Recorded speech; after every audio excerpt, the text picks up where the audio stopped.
Selamat malam dan selamat datang di channel Gotik.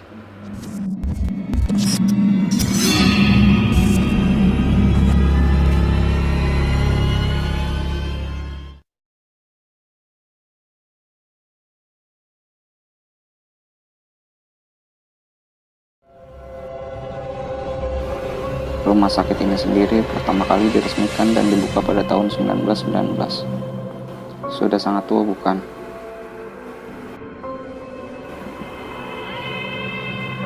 Nyatanya, hal itu selaras dengan sangat banyaknya pengalaman mistis di tempat ini. Salah satunya berasal dari seorang mahasiswa yang bernama Romli.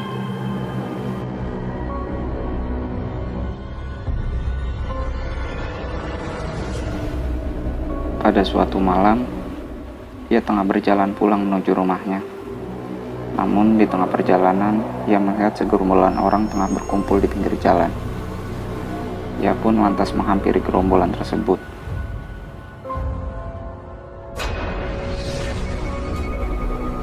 Nah, ternyata orang-orang di sana berkumpul lantaran tengah membantu seseorang korban kecelakaan. Romli pun lantas menyadari bahwa korban tersebut adalah teman sekampusnya. Dengan bergegas, ia menolong temannya tersebut dan membawanya ke rumah sakit terdekat dengan bantuan warga sekitar. Kebetulan, rumah sakit terdekat dengan lokasi kejadian pada waktu itu adalah rumah sakit C, sehingga Romli pun membawa temannya untuk berobat ke rumah sakit tersebut. Sesampainya di rumah sakit, teman Romli langsung mendapatkan perawatan intensif. Romli pun mencoba untuk menghubungi kedua orang tua temannya. Namun ternyata kedua orang tua temannya itu tengah berada di luar kota dan baru bisa tiba di rumah sakit pada keesokan paginya.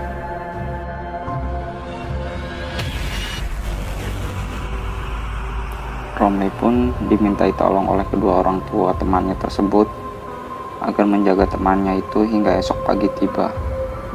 Setelah mengiyakan, Romli kemudian meminta izin kepada kedua orang tuanya untuk dapat menemani temannya yang tengah terbaring lemas di rumah sakit. Selain itu, ia pun pergi menuju ruang di mana temannya tengah mendapatkan perawatan.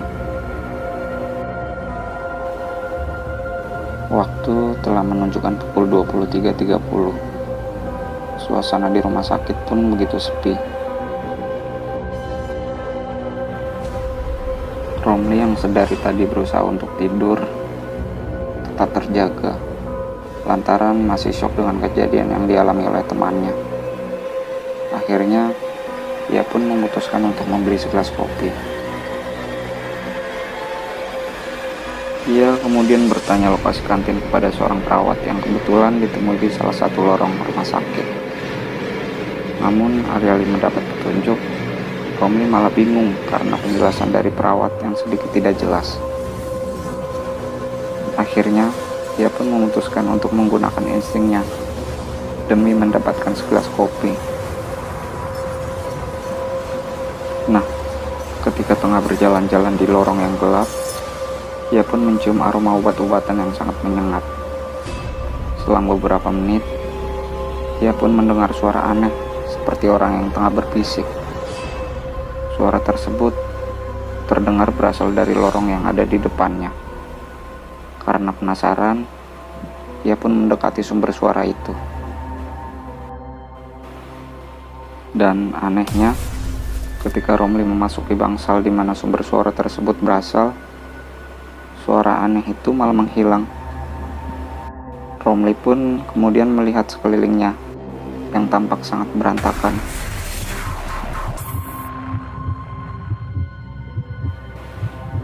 Kemudian, pandangan Romli diarahkan ke sebuah meja yang terletak di sudut ruangan.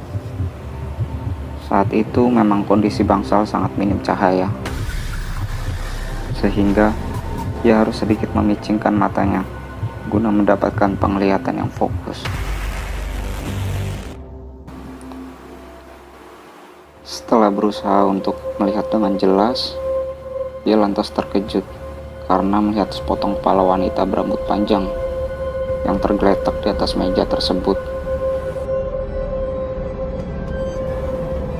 Dan yang lebih ngerinya lagi, wajah dari wanita itu tampak tersenyum dengan tatapan tajam ke arah Romli sambil tertawa cekikikan. Sontak, Romli pun langsung kaget dan lemas dengan apa yang baru saja dilihatnya. Ia pun bergegas keluar dari ruang tersebut dengan tergesa-gesa.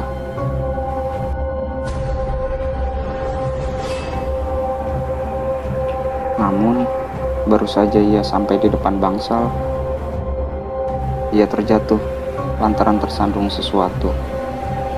Setelah mencari tahu apa yang membuatnya tersandung, ternyata ia semakin ketakutan lantaran yang membuat tersandung adalah tubuh seorang pria yang tidak memiliki kaki dan tangan. Dan yang membuat bergidik ngeri adalah pria tersebut menatap Romli dengan tatapan yang kosong tanpa ekspresi apapun. Romli pun segera bangun dan bergegas lari meninggalkan bangsal tersebut. Hingga akhirnya ia menabrak satpam yang tengah bertugas pada malam itu. Satpam itu pun kaget melihat kondisi Romli dengan wajah yang sangat pucat. Romli lantas dibawa oleh satpam menuju pos untuk ditenangkan. Setelah diberi minum, Romli pun menceritakan kejadian yang baru saja dialaminya. Mendengar cerita dari Romli, satpam itu pun mengiyakan dan menjelaskan bahwa ruangan tersebut merupakan bekas instalasi bedah dan sudah lama tidak digunakan. Satpam itu juga menceritakan bahwa di tempat itu memang sangat angker dan cukup sering memunculkan penampakan hantu berupa potongan tubuh manusia dan lain-lain.